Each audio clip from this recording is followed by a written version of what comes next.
manhã gloriosa que estamos aqui reunidos na presença do Senhor, aonde temos feito os nossos depósitos de sementes no céu. Não vamos falar nessa manhã a respeito daquilo que a igreja ainda não conhece, mas daquilo que é a arma mais poderosa que o crente tem sobre essa terra, que é a oração. Nessa manhã vamos falar sobre ser insistentes na presença do Senhor. Vamos estar lendo aqui em Lucas, capítulo 18, do 1 ao 8.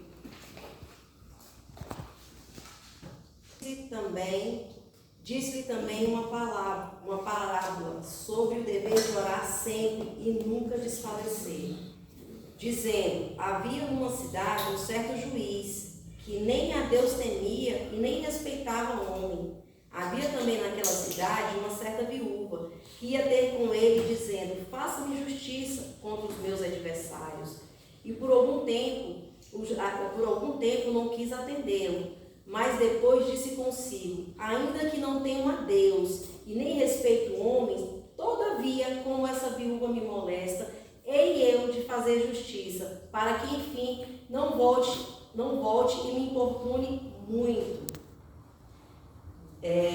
O evangelho escrito por Lucas, Lucas não foi testemunha ocular de Jesus, mas dentro da perspectiva de um escritor, como médico gentil, ele foi cuidadoso em pegar relato de cada um daqueles que foram testemunhas de Jesus, para nos trazer um fundamento da fé cristã, e para que com isso, como igreja, nós venhamos passar para gerações futuras. E Lucas inicia o relato no capítulo 18 a respeito dessa parábola, essa história contada que Jesus usou para poder trazer um entendimento ao povo, a importância de orar sem desfalecer, a importância que nós temos como igreja de não sermos passivos em oração, de como igreja, como mulher, como homens que estamos aqui nessa manhã, de não trazer a normalidade de ter nesse momento como a manhã de Deus, de falar com o Senhor.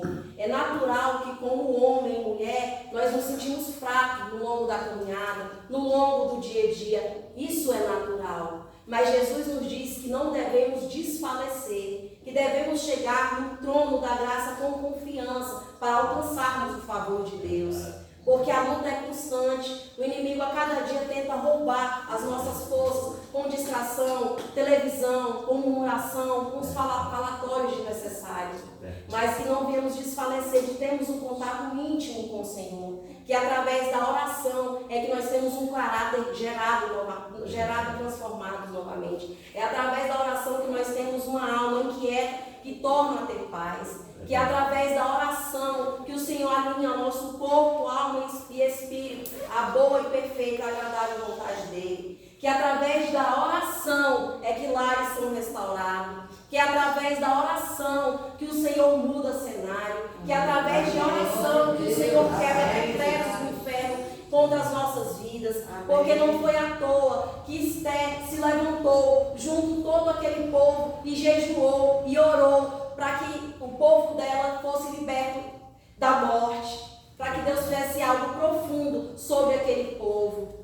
Foi através da oração que o Senhor nos ensinou a estar diante da presença de Deus. Jesus, ele nos dá o maior exemplo de, mesmo sendo homem, 100% homem, 100% Deus, ele tinha um momento específico com o Pai. Na nossa analogia, podemos entender para que Jesus orou tanto? Para nos dar um exemplo. Jesus orou no período em que ele estava se preparando para batizar. Jesus também orou lá no Getsêmani, num momento de tamanha dor, onde a palavra diz que a pele dele, ele transpirou suor e sangue, mas ali ele estava orando. Os discípulos não pediam ao Senhor para ensinar a pregar, mas ensinou: Senhor, ensina-me a orar. Então, como igreja, vamos nos posicionar e perguntar: Senhor, nos ensina a orar, nos ensina a alinhar as nossas palavras ao teu querer. Porque nós entendemos que somos dependentes do Senhor. E é a oração que vai gerando isso em nós. A oração vai nos purificando de dentro para fora. A oração vai transformando a nossa forma de pensar, de agir, de falar.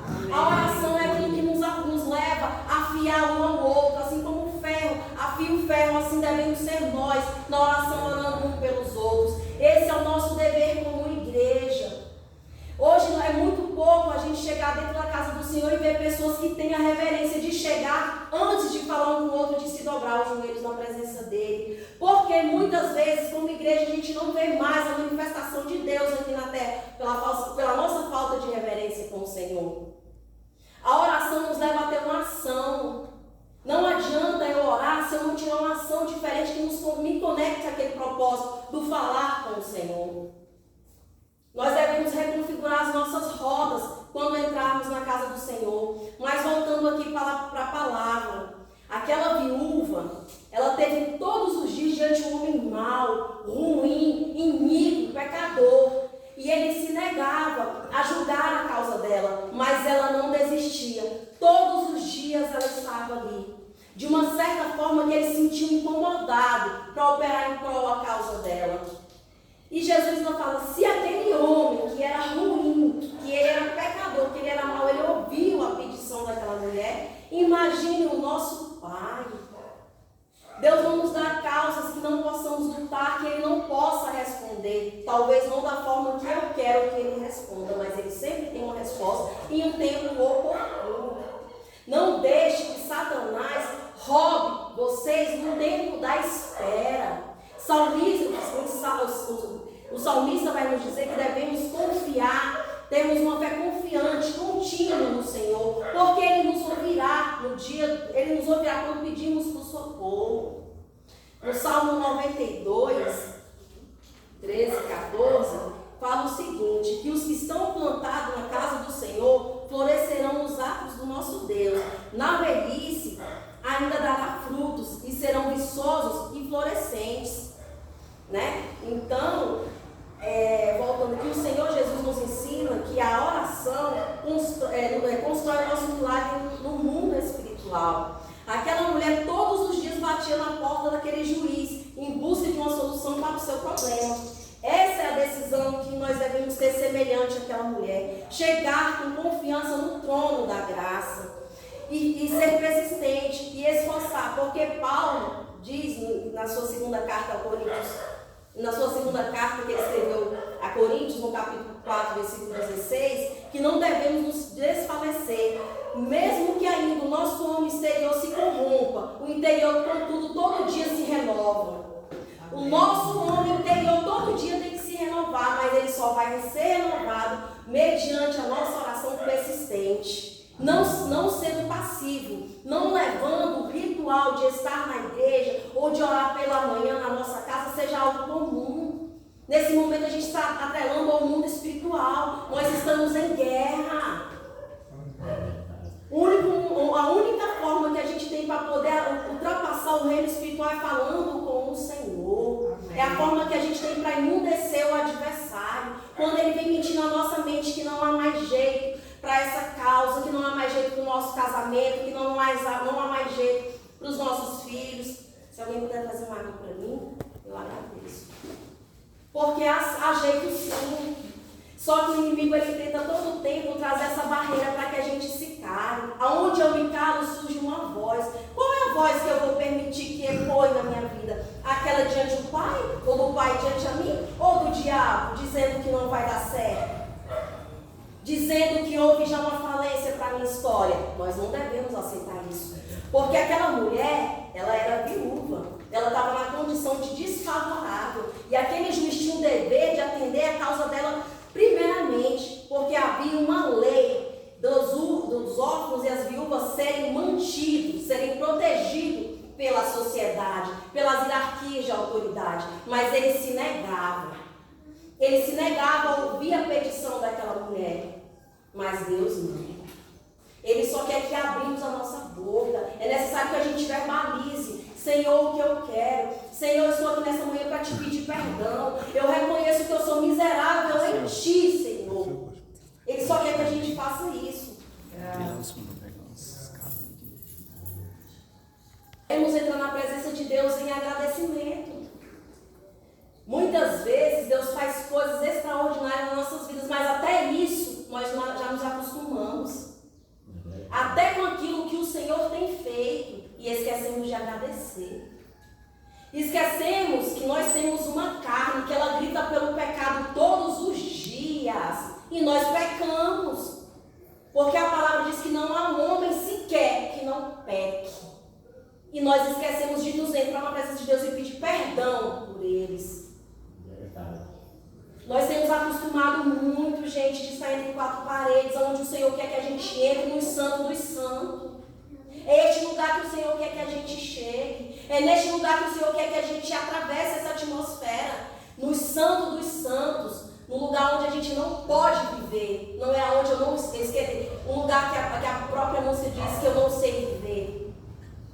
Deus nos fez como cidadão do céu. Nós temos uma comunicação com os outros, mas também temos uma comunicação espiritual.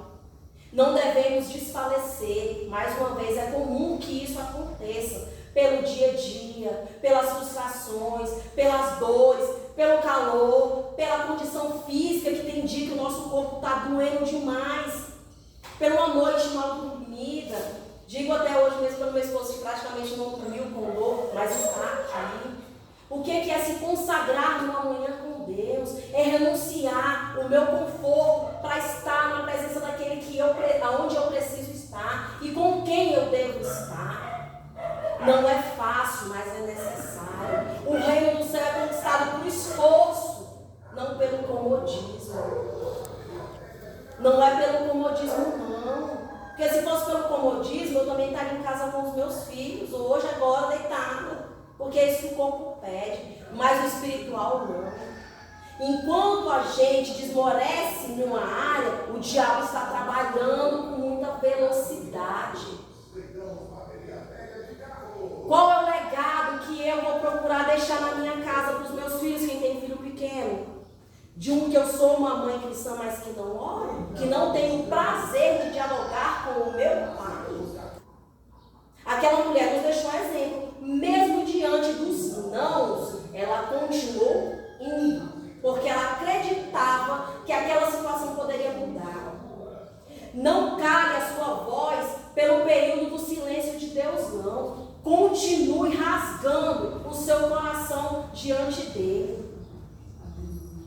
Continue rasgando, que nem a irmã Sandra falou aquele dia, clamar, é gritar, grite diante do Senhor. Senhor, me ouça.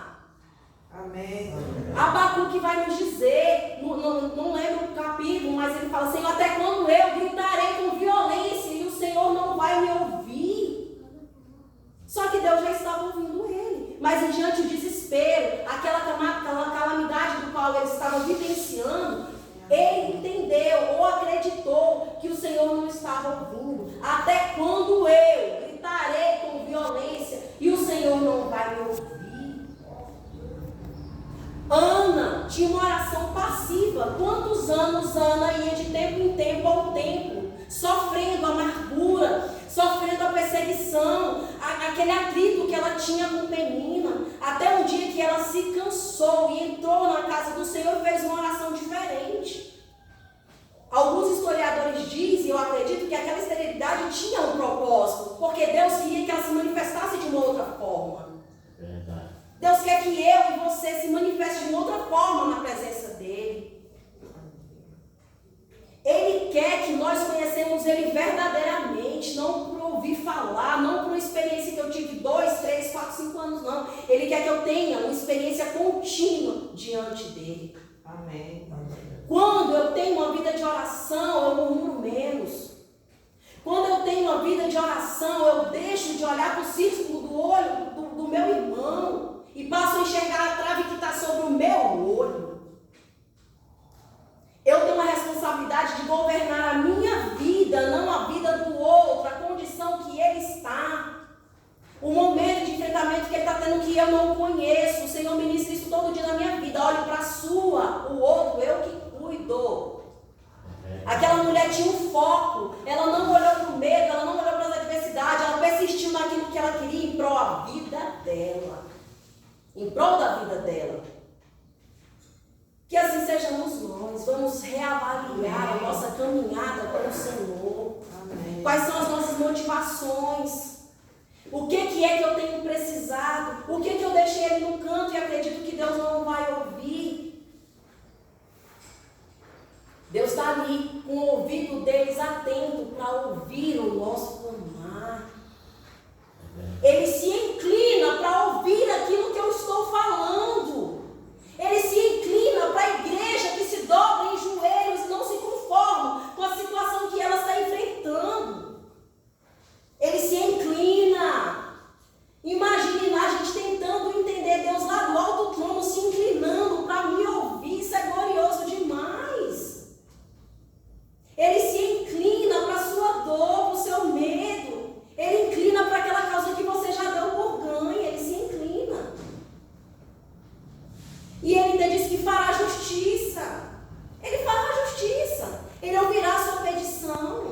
Ele virá ao teu socorro.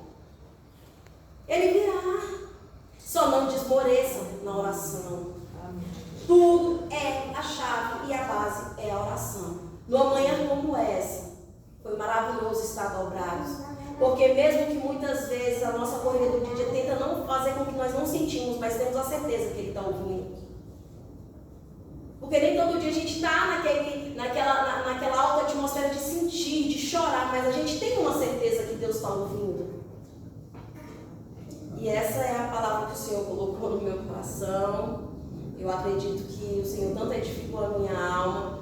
Não é fácil estar aqui, mas é importante cumprir o chamado. Se o Senhor chamou, é melhor obedecer do que sacrificar. Agradeço a oportunidade pela liderança da CIB e até aqui.